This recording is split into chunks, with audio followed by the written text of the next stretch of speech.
All right, now that we know about supply and demand and market structure, let's talk about liquidity and missing price. Liquidity and missing price play a big part in how I, uh, you know, project where the market might be going. Combining that with structure, you can get some really nice targets. If I go over to the Bitcoin chart, I was actually doing some projections for myself, and at least with this most recent bear run, and they were pretty good. We have all of these different alerts and stuff here. I wish that I held this trade. I did not.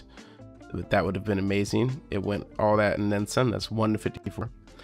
But I don't say all that to brag or anything. I'm just saying, like, the way that liquidity and missing price play into the market is just it's huge. So in my opinion, price is either trying to grab liquidity or fill in missing price all the time. Like every single day, it just does it nonstop and nonstop and nonstop all day, back and forth. Now, what is missing price? What is liquidity? And how can we use it? That's kind of what we're here for, right? It's been 1 minute, I'm rambling. So missing price is basically when price makes a big impulse like this here, a big impulsive candle that has so much momentum that it just leaves behind empty space. And if you zoom in here, you can see that this wick of the left candle and this wick of the right candle leave a gap. Once again, for this candle here, you can see this wick of the left candle and this wick of the right candle leave a gap. And if I illustrate that for you, the gap would be from here. Oh, and I was going to say to here, but it's actually to here. So there's empty space there. And then on this one, there's empty space here. Right? And so once price makes that empty space, you have an idea that it wants to fill that in at some point, either during a pullback or if we shift structure. Basically, the goal that price usually will have is to either fill this in, or the other thing that it could be doing is grabbing the liquidity. Now, if price fills in missing price and keeps going, where is it going to go if it wants to take some orders? Well, it's going to go above the high of our supply or demand zone right here. So you can see it slightly broke the high. And liquidity, I would define as just like, you could, people say it's resting orders, which it pretty much is. It's just I would just say, like, anywhere where there's like a good wick or good amount of wicks, there's liquidity. Let me try to find something. I had gold up initially because it's a lot easier to spot on gold. So let me go back to gold. Sorry about all this mess, but okay. So wherever you have these wicks here, like all these clusters of wicks, all at the top, all at the bottom here, that would be what I would consider liquidity. You also have areas like this where it's a nice spike. That would be also a point of liquidity for me. And if you go on the 4-hour or a higher time frame, let me actually, because I want to illustrate that when you take this type of spiky area, it turns into a wick. So let me see if I can find that. I think that might be on the 1 hour for this. One of these time frames should be a long wick, and if not, then I'm going to be looking like a fool. Okay. So it's actually a long wick on the 10 hour. All right. So you have these 3 wicks here. And the idea is that if we're maintaining this bearish momentum now on the 10-hour, once we drop from this area of supply, basically we are coming for these wicks. Usually it's the lowest wick, but it doesn't have to be. Sometimes price doesn't get all the way down in here. Like, price is not a perfect machine, so it'll do its best to grab all that liquidity, but if it can't, it'll just take what it can get. Now, but most of the time, if we are maintaining a bearish momentum, it has nowhere to go. Like, it has to take the bottom, like the what is it, sell side liquidity. It has to take it out, right? Because look, you have, I wish that I didn't have all these drawings on the chart. You have these wicks here, and notice how when we bounce from this area of supply, right, we do that 1 2 3. So we have our area of supply, we break a low, we come back up, retest off the area of supply that led to the break of structure, and then we left behind a bunch of wicks. We left behind all this mess. And price, because it has to maintain its bearish structure, it has to come for these wicks, right? And whenever a higher time frame wick gets run, there's reaction.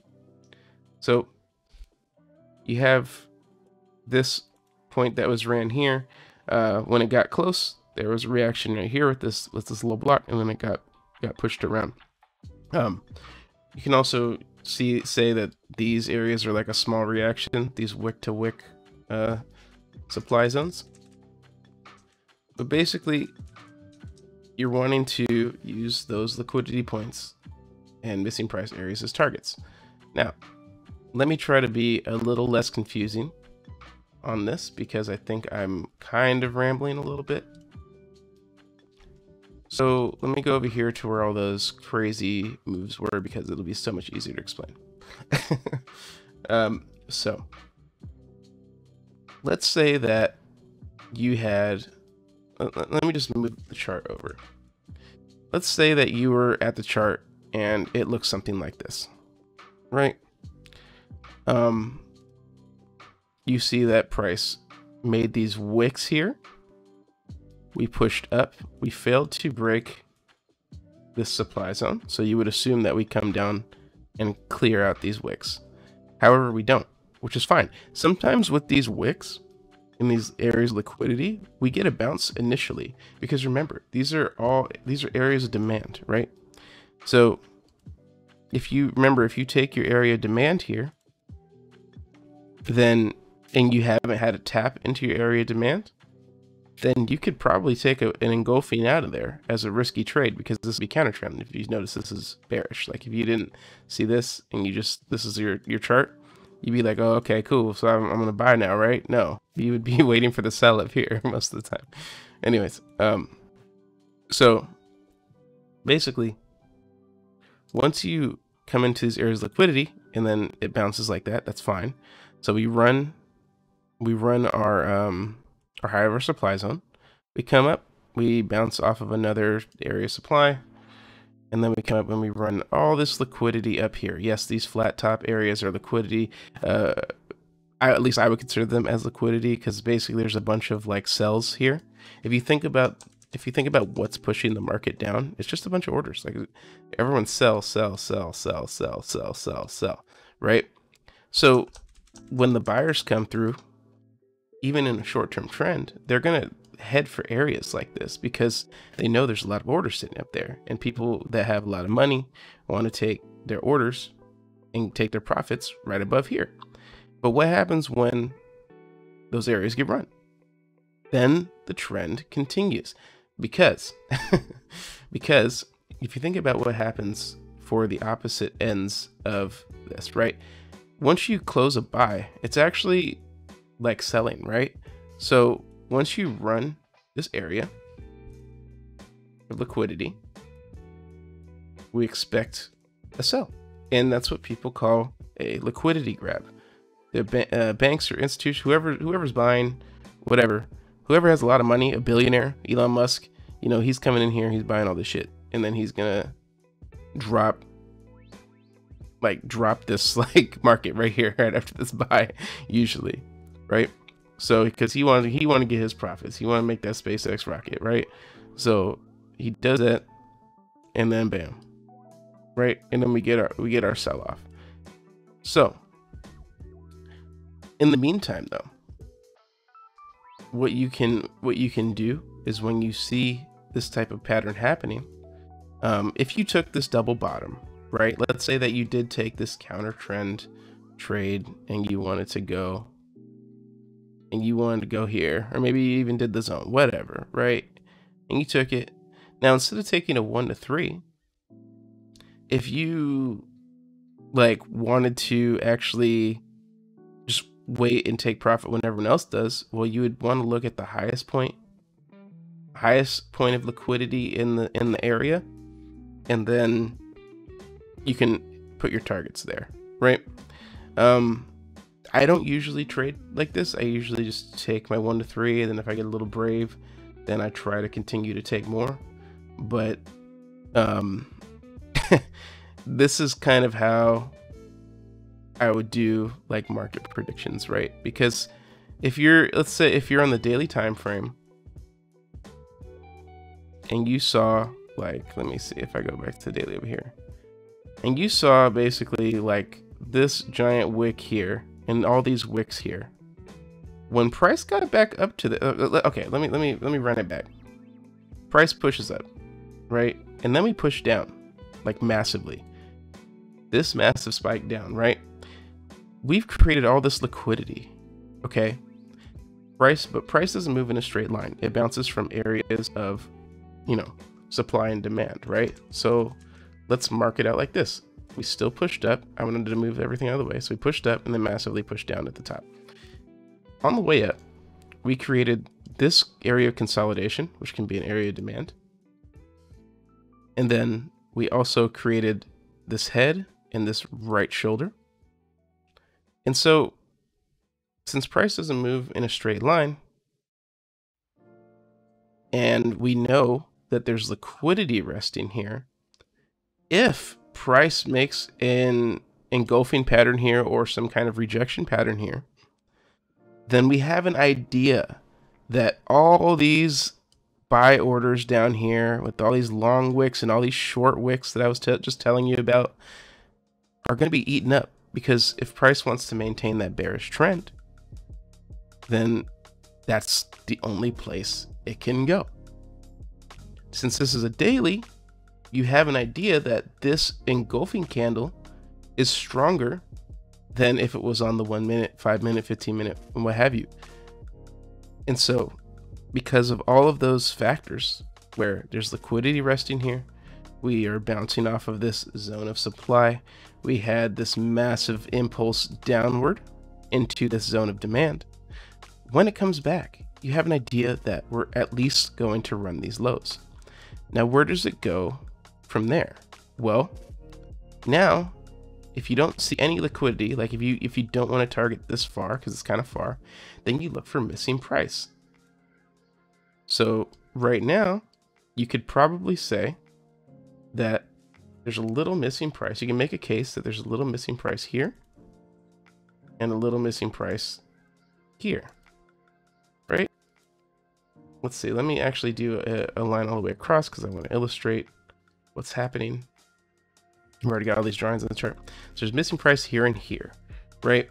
We passed the zone of demand. So this zone of demand doesn't matter anymore. But then we hit this missing price. And this is what happened when we hit the missing price. This reaction here to this zone here. Now I'm in this trade right now, and I don't know if I should be, but basically I didn't see any of this missing price type of stuff. I'm just doing this while I'm recording the video. And so now that I'm in this sell trade, what I would be looking for is possibly a new target. So I wasn't going to incorporate this in this video, but for this one, I'm using the New York previous highs and lows, and previous daily low, New York low, and London low, like all sorts of stuff here. But basically, the whole point of this part is just to say there's a reaction that happens when price goes to missing price, but if it's going to maintain the bearish trend, then we want to target these areas, right? So after that's reacted to, if we continue to run the low of this candle here, then we can start to find other areas. Now, what I like to do is I like to drop down to lower time frames. So I'd go to the 4 hour, possibly look left if I didn't see anything on that daily. I mean, obviously this is a zone of demand on the daily here, but we do see more missing price in here. Now, lower time frame, lower, like, 4 hours pretty good, but you know, the lower the time frame, the weaker the missing price reaction will be. And I'm hoping that makes sense. Just basically you want to just be cognizant of the fact that some areas on the chart will have more weight than others. And I believe this is because people with a lot of money usually swing their positions for whatever reason. I don't know. I'm just assuming, right? Anyways, like, more people probably watch the daily. It's probably easier to see than us or me scalping on the 1 minute, 15 minute, etc. So yeah, that was kind of like an example of how you would kind of project what's going on. If I go back to Bitcoin, on Bitcoin, I was using weekly liquidity points, and I was tracking this. Basically, let me look over here. So once this daily move, like this daily head and shoulders broke down here, I started tracking these liquidity points. And like, basically you can see liquidity here as a target, liquidity here, equal highs and lows, very nice liquidity for whenever price wants to go that way. We can see liquidity at the place where I set my alert, liquidity here, which this alert never got hit because I set it like from in here somewhere. I was selling and I expected it to spike back up and take me out, but just kept going. Look at all this liquidity here. These are all things that can be seen from the weekly. So as long as the wick hasn't been covered, then you know you still have the liquidity there. Those orders are still sitting there, right? So now that we covered the weekly orders, I mean, we do expect a nice reaction. We just haven't seen it yet, but it could happen anytime. It could happen today, it could happen tomorrow, it could happen right now. We don't know, right? I mean, if we go down to the 1 minute, let's see where what this liquidity point was on the 1 minute. See, this is way down here, right? So we did get some kind of reaction. We're pushing back up a little bit, but we don't know what's going to happen until we break above this area of supply.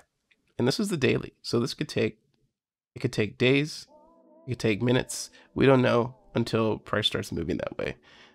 We can only assume that price is going to keep taking liquidity to the south side, or hitting or collecting areas of demand and supply. So the next area of demand is right here, and also filling in missing price. I can't remember that that's what this whole video is about, is missing price and liquidity. So like this area here, missing price on the daily, right? Price made this impulse, left this all behind.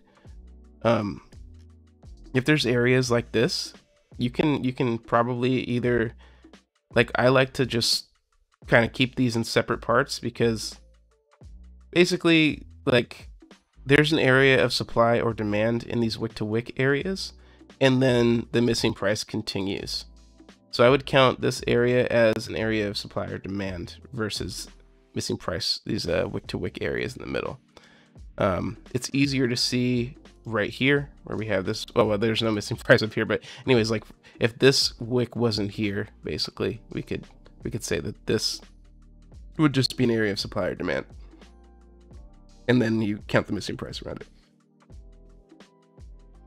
But basically I would be targeting possibly this area missing price, which it seems like most of it has been filled in already. I should have used an actual horizontal, but we filled in about half of it. If we go back down to the 1 minute, this is what that looks like. If we fill in a piece of missing price and we have this giant like momentum out of it, you could probably enter the trade once the next like red candle gets engulfed like this. I'm not gonna lie, I've seen this happen a lot. I don't trade like this. I've made one trade like this, and it worked out, but I have not incorporated this into my trading plan. So it's just something you can do. These massive areas of missing price, you do have a lot of time to see them, since we were looking on the daily and weekly. Yeah, let me do one trade that kind of ties it all together, and then I'll end the video here, because I think it's getting a little long compared to the usual how I trade stuff. So let's just do US 30 is usually pretty good for it, right? Let's go over here, and we can say we can do this. We can do this for liquidity, possibly missing price. So let's say you wanted to enter here, and let's say you entered on time. Unlike me, I entered pretty late on that one, and it was kind of scary. So you make a new high, price breaks some lows. So let's do it like this. Let's say we knew that structure was shifting here, and we push into the zone, and we knew that this was the peak, right? And you knew that you ran this area of liquidity here, so you had an idea that there would be a reaction, right? And so once we run the area of liquidity, we knew the reaction was coming. So now we see this happen here. This impulse breaks this low. So now we have created an area of supply, and then we've broken our lows. And then we keep doing it. We come back down and we break this area here. So we break a low twice, and we fail to break this low, but it's almost an equal low. I would say that, we could just say that we left some liquidity behind. So we have these wicks here. We have this area that has some missing price in it, right? So basically now, once it comes, we're waiting for a return, right? And where do we want to return to? Well, we want to return to the area of supply that led to the break structure. Okay, cool. So you see it tap into here, and now we enter, right? We could enter on the tap. We can enter when this candle gets engulfed, the last up move, or we can just, use our own entry criteria. That's not based on mine. Up to anyone watching this. And basically, now we're in the trade. Okay. There's a few things we can do. We could take the 1 to 3 like we normally do. Or what do we have here? Well, we have this area of liquidity that we could target. That's awesome. Okay, so it gets hit, boom, and then that gives you a 1 to 4. Well, when it hit, it just busted right through, right? So we can trail our stops now if we wanted to, but we're still in this trade. And now where do we think it'll go? Well, now we have this area of liquidity that was left behind, right? And so remember, prices move in a straight line, has to bounce around, mess around, give you some emotions first, and then boom, it was hit way over here. And now that that's hit, now where do we go? Well, there's another area of liquidity down here, right?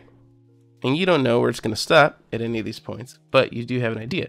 But if you use these points of liquidity and had the strength to hold on, you would basically turn your 1 to 3, which was closed up here, into a 1 to 10 just by targeting liquidity. Now, as you can see, price, continues to go. Pushes down, makes a new low, comes back up, finds its zone of supply that it wants to reject from. And then once we do that again, after we've gotten our 1 to 10, well, we already know what it is.